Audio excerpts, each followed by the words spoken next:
Hello friends, welcome to education. Friends, आज की इस वीडियो में हम लोग एसएससी जीडी कांस्टेबल परीक्षा 2022 के लिए हिंदी के मोस्ट इंपोर्टेंट 20 क्वेश्चन का मॉडल पेपर करने वाले हैं।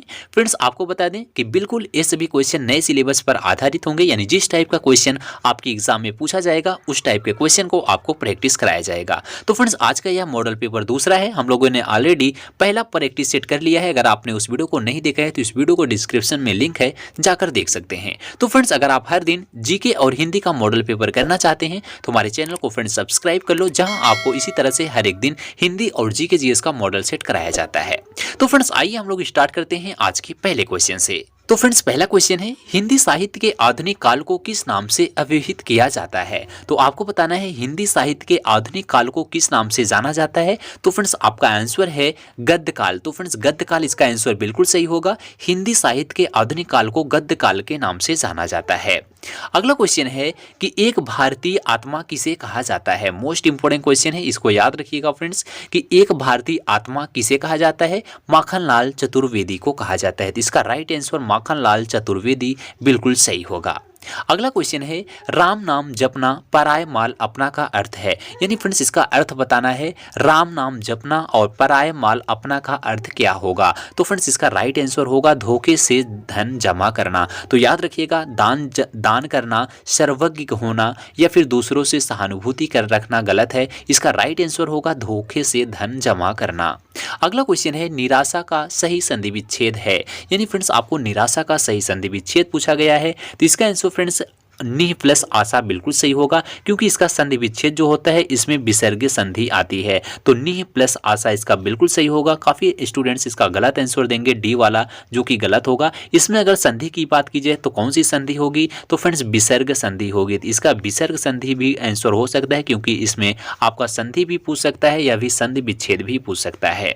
अगला क्वेश्चन है कि विपत्ति का विलोम शब्द है। यानी आपको विपत्ति का विलोम शब्द बताना है। तो फ्रेंड्स, विपत्ति का विलोम होता है संपत्ति। तो इसका राइट आंसर संपत्ति बिल्कुल सही होगा। अगला क्वेश्चन है कि सूर्य शब्द का स्त्रीलिंग क्या होगा? तो फ्रेंड्स, सूर्य का स्त्रीलिंग बताना है, जो कि आपको पुल्लिंग दिया गया है। सूर्य जो पुल्लिंग है इसका आपको स्त्री रूप बताना है। तो स्त्रीलिंग इसका क्या होगा? तो इसका सूर्या जो है स्त्रीलिंग होता है। तो इसका आंसर फ्रेंड्स सूर्या बिल्कुल सही होगा।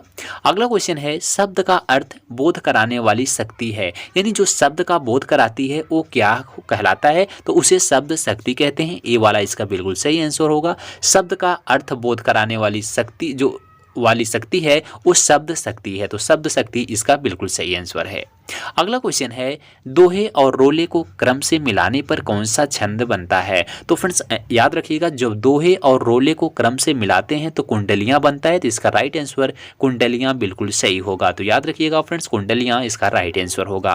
अगला क्वेश्चन है, गागर में सागर मुहावरे का अर्थ है। यानी गागर में सागर जो मुहावरा है इसका अर्थ क्या होता है? तो फ्रेंड्स, गागर में सागर भरना, तो इसका अर्थ होता है संक्षेप में गहरी बात कहना। यानी छोटी सी बातों में बड़ी बात कह देना, इसका राइट आंसर होगा। अगला क्वेश्चन है, सरहपा का संबंध निम्न में से किससे है? तो फ्रेंड्स, इसका राइट आंसर होगा सरहपा का जो संबंध है वो सिद्ध साहित्य से है। किससे है? सिद्ध साहित्य, इसका बिल्कुल सही आंसर होगा। अगला क्वेश्चन है, अमृतलाल नागर के जीवनी परक उपन्यास खंजन नयन में किसके जीवन का चित्रण किया गया है? तो फ्रेंड्स, याद रखना, जो खंजन नयन है उसमें जो है सूरदास के जीवन का चित्रण किया गया है। तो किसकी जीवनी है? याद रखिएगा, खंजन नयन जो है वो अमृतलाल नागर की जीवनी है। तो किसका है? अमृतलाल नागर की। इसको भी याद रखिएगा फ्रेंड्स, यहाँ से भी क्वेश्चन आएगा। खंजन नयन किसकी जो है जीवनी है? अमृतलाल नागर की है। यह किसके जीवन पर चित्रण किया गया है? सूरदास के जीवन पर चित्रण किया गया है। अगला क्वेश्चन है कि समय देवता किस कवि की कविता है? तो जो समय देवता है ये किसकी कविता है फ्रेंड्स? याद रखिएगा, नरेश मेहता की कविता है। तो नरेश मेहता इसका राइट आंसर होगा। अगला क्वेश्चन है, अग्निपथ के पार चंदन चांदनी का देश किसकी पंक्ति है? यानी फ्रेंड्स, आपको पंक्ति बताना है किसकी है। अग्निपथ के पार चंदन चांदनी का देश जो है किसकी पंक्ति है? यह महादेवी वर्मा की पंक्ति है। तो महादेवी इसका राइट आंसर होगा। अगला क्वेश्चन है कि कर्म शब्द की व्युत्पत्ति किस प्रक्रिया से हुई है? तो याद रखना फ्रेंड, जो कर्म शब्द की व्युत्पत्ति हुई है वो तद्भव से हुई है। तो तत्सम इसका गलत आंसर होगा। अर्थ तत्सम गलत है, ऋण अनुवाद गलत है। राइट आंसर तद्भव इसका राइट आंसर होगा। कर्म शब्द की व्युत्पत्ति किससे हुई है? तद्भव से हुई है। अगला क्वेश्चन है सावधानी शब्द में प्रयुक्त प्रत्यय है। यानी फ्रेंड्स आपको प्रत्यय पूछा गया है, यहाँ से ध्यान से देखिएगा, यहाँ से प्रत्यय पूछा गया है, आपको इसमें से प्रत्यय बताना है। तो सावधानी का प्रत्यय क्या होता है?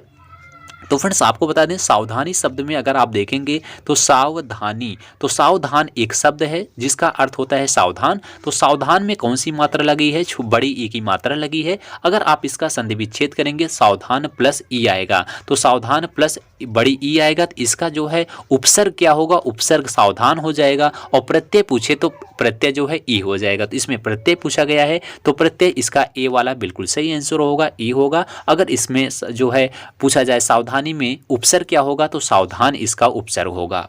अगला क्वेश्चन है कि मगही किस उपभाषा की बोली है? तो फ्रेंड्स मगही आपको बताना है, जो मगही होता है ये बिहारी की उपभाषा है। तो मगही किस उपभाषा की बोली है? बिहारी की उपभाषा है। अगला क्वेश्चन है हिंदी भाषा किस लिपि में लिखी जाती है? तो फ्रेंड्स आपको बता दें ये बार बार एग्जाम में पूछा जाने वाला क्वेश्चन है, हिंदी किस भाषा में लिखी जाती है? तो हिंदी भाषा जो है वो गुरुमुखी में लिखी जाती है। इसका राइट आंसर गुरुमुखी बिल्कुल सही होगा। अगला क्वेश्चन है वीर पुत्र को जन्म देने वाली स्त्री के लिए एक शब्द, यानी आपको अनेक शब्दों के लिए एक शब्द पूछा गया है। जो वीर पुत्र को जन्म देती है वह स्त्री क्या कहलाती है? वीर प्रसू कहलाती है। तो इसको याद रखिएगा फ्रेंड्स, डायरेक्ट एग्जाम में क्वेश्चन देखने को मिलेगा। वीर पुत्र को जन्म देने वाली स्त्री को क्या कहा जाता है? वीर प्रसू कहा जाता है।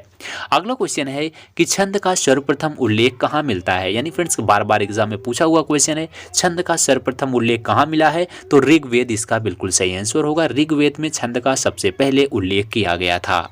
अगला क्वेश्चन है कि मीरा ने आधा लीटर दूध पी लिया, रेखांकित में विशेषण है। यानी फ्रेंड्स आपको शब्द दिया गया है मीरा ने आधा लीटर दूध पी लिया, तो इसमें आपको रेखांकित शब्द जो आधा लीटर लिखा गया है, आधा लीटर कौन सा विशेषण है आपको बताना है कि गुणवाचक है, संख्यावाचक है, परिमाणवाचक है, सार्वनामिक है। तो इसका राइट आंसर परिमाणवाचक बिल्कुल सही होगा, क्योंकि फ्रेंड्स लीटर जो है वो परिमाण होता है, यानी 1 लीटर 2 लीटर जिसे आपको नापा जा तौला जा सके वो परिमाणवाचक होता है। तो इसका राइट आंसर परिमाणवाचक बिल्कुल सही होगा। तो फ्रेंड्स आज के वीडियो में बस यहीं तक। हमने आपको मोस्ट इंपोर्टेंट 20 क्वेश्चन का प्रैक्टिस कराया। 20 क्वेश्चन में ऑलरेडी आपको कितने क्वेश्चन पता, कितने क्वेश्चन का आंसर पता था कमेंट बॉक्स में जरूर बताइएगा। और वीडियो पसंद आए तो वीडियो को लाइक कीजिएगा, दोस्तों में शेयर कीजिएगा। इसी तरह से आप जीके और हिंदी के मोस्ट इंपोर्टेंट डेली आप मॉडल सेट करना चाहते हैं तो हमारे चैनल को फ्रेंड्स सब्सक्राइब कीजिएगा, जहां आपको इसी तरह से डेली 20-20 क्वेश्चन का प्रैक्टिस सेट कराया जाएगा। तो फ्रेंड्स मिलते हैं अगली वीडियो में, तब तक के लिए जय हिंद जय भारत।